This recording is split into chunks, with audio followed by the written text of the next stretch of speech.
Activate the drawing object type. Specify a reference point and a direction.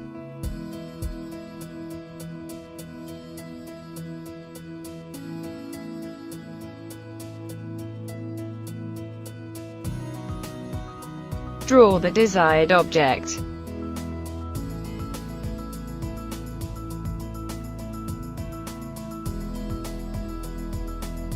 Specify multiple references and directions.